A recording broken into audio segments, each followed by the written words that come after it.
आइए सुने प्रेमचंद की लिखी कहानी परीक्षा। जब रियासत देवगढ़ के दीवान सरदार सुजान सिंह बूढ़े हुए तो परमात्मा की याद आई। जाकर महाराज से विनय की। दीनबंधु दास ने श्रीमान की सेवा 40 साल तक की। अब मेरी अवस्था भी ढल गई।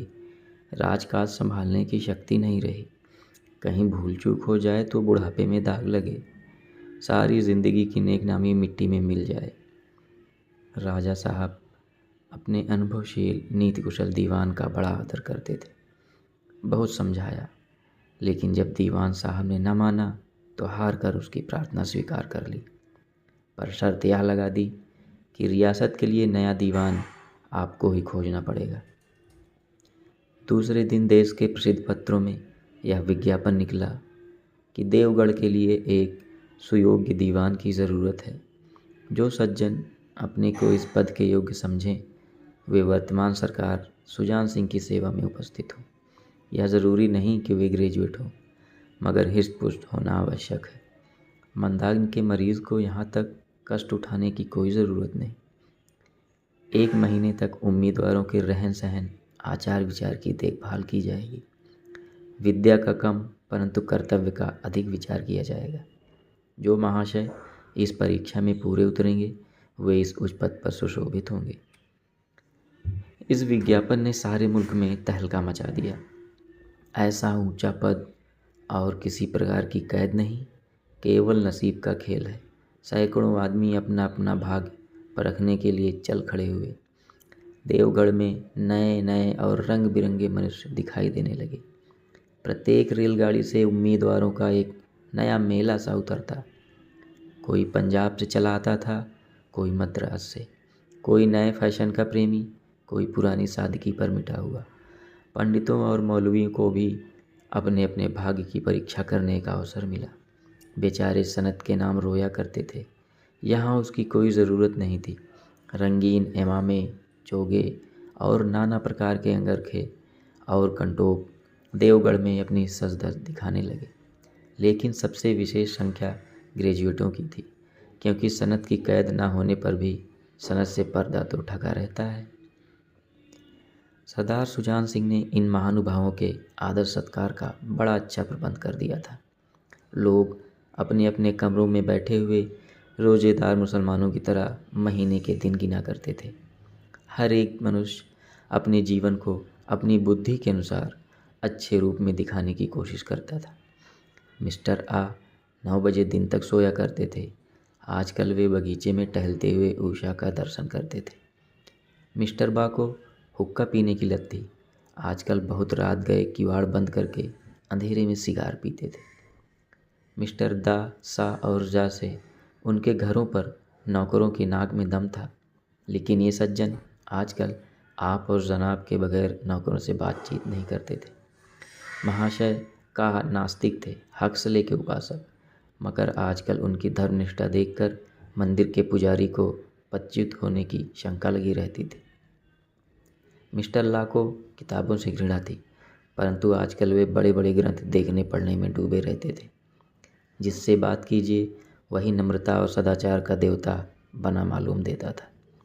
शर्मा जी घड़ी रात से ही वेद मंत्र पढ़ने लगते थे और मौलवी साहब को नमाज और तलावत के सिवा और कोई काम न था। लोग समझते थे 1 महीने का झंझट है, किसी तरह काट लें, कहीं कार्य सिद्ध हो गया तो कौन पूछता है। लेकिन मनुष्यों का वह बूढ़ा जौहरी आड़ में बैठा हुआ देख रहा था, इन बगलों में हंस कहाँ छिपा हुआ है। एक दिन नए फैशन वालों को सूझी कि आपस में हॉकी का खेल हो जाए। यह प्रस्ताव हॉकी के मजे हुए खिलाड़ियों ने पेश किया। यह भी तो आखिर एक विद्या है, इसे क्यों छिपा रखें। संभव है कुछ हाथों की सफाई ही काम कर जाए। चलिए तय हो गया। फील्ड बन गई, खेल शुरू हो गया और गेंद किसी दफ्तर के अप्रेंटिस की तरह ठोकरें खाने लगी। रियासत देवगढ़ में यह खेल बिल्कुल निराली बात थी। पढ़े लिखे भले मानुस लोग शतरंज और ताश जैसे गंभीर खेल खेलते थे। दौड़ कूद के खेल बच्चों के खेल समझे जाते थे। खेल बड़े उत्साह से जारी था।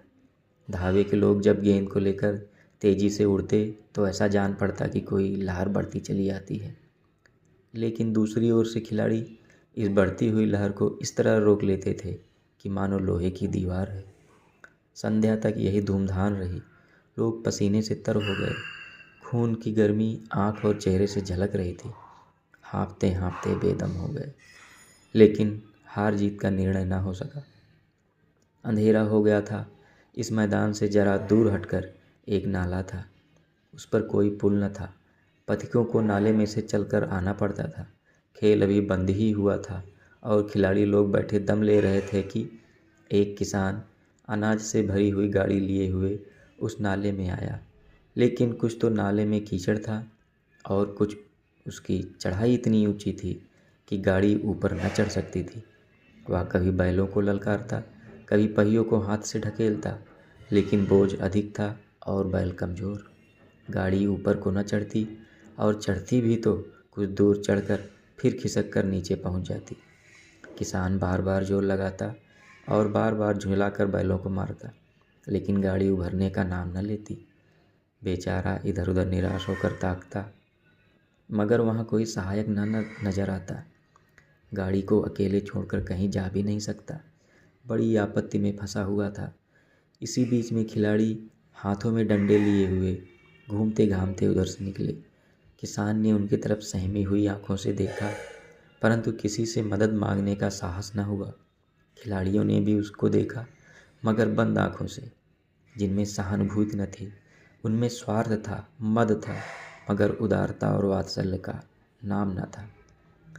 लेकिन उसी समूह में एक ऐसा मनुष्य भी था जिसके हृदय में दया थी।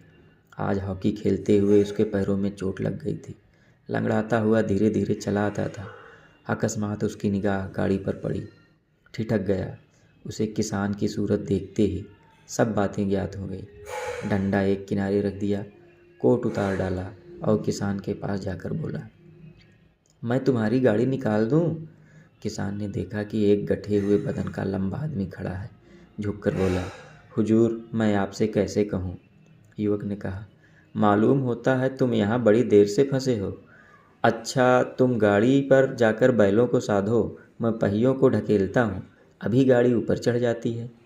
किसान गाड़ी पर जा बैठा। युवक ने पहियों को जोर लगाकर उकसाया। कीचड़ बहुत ज़्यादा थी। वह घुटने तक ज़मीन में गड़ गया, लेकिन हिम्मत न हारी। उसने फिर जोर लगाया। उधर किसान ने बैलों को ललकारा। बैल को सहारा मिला। हिम्मत बंध गई। उन्होंने कंधे झुकाकर एक बार जोर किया तो गाड़ी नाले के पार थी। किसान युवक के सामने हाथ जोड़कर खड़ा हो गया। बोला, महाराज, आपने आज मुझे उबाल लिया, नहीं तो सारी रात मुझे यहाँ बैठना पड़ता। युवक ने हंसकर कहा, अब मुझे कुछ इनाम देते हो? किसान ने गंभीर भाव से कहा, नारायण चाहेंगे तो दीवानी आपको ही मिलेगी। युवक ने किसान की तरफ गौर से देखा। उसके मन में संदेह हुआ, क्या यह सुजान सिंह तो नहीं है? आवाज़ मिलती है, चेहरा मोहरा भी वही। किसान ने भी उसकी ओर तीव्र दृष्टि से देखा। शायद उसके दिल के संदेह को भांप गया।